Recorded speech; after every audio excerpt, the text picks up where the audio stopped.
Salam canım. O qədər işim var, tələsirəm.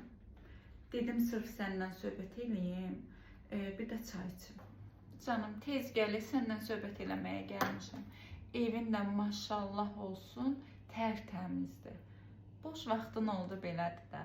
Məndə hardadır bu boş vaxt? İşləməkdən o qədər işləyirəm ki, heç vaxtım olmur.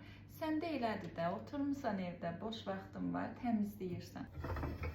Belə deməklə işimi balacalaşdırır, öz işini isə daha önəmli sayır. Çox təşəkkürlər canım. Təmizlik mənim üçün həyatdır. Evdə olmaqsa öz seçimimdir.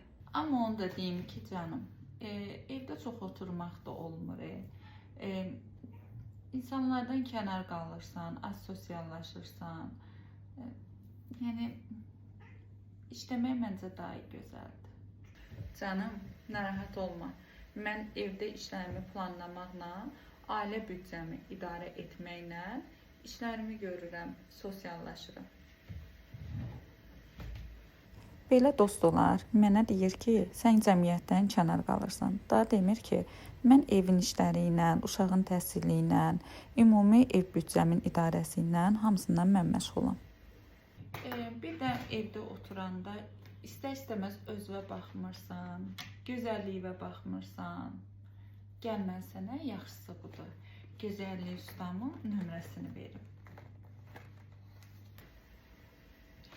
Mənə gözəllik ustasının nömrəsini verir.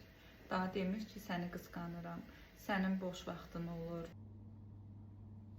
Bütün işləri planlayırsan, nə olsun ki, sən işləyirsən. İşləyən xanımlara çox böyük hörmətim var. Bu da mənim seçimimdir. Mən də evdəyəm. O demək deyil ki, işləyən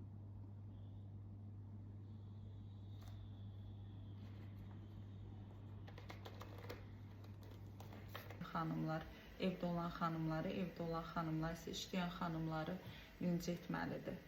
Xeyr, belə bir düşüncə yoxdur. Hər kəsin öz seçimi, hər kəsin öz həyatı var. Mənim işlərimi, mənim boş vaxtımı, mənim ailədə olan planlaşdırmamı demir ki, qısqanıram, gəlib mənə başqa sözlər deyir.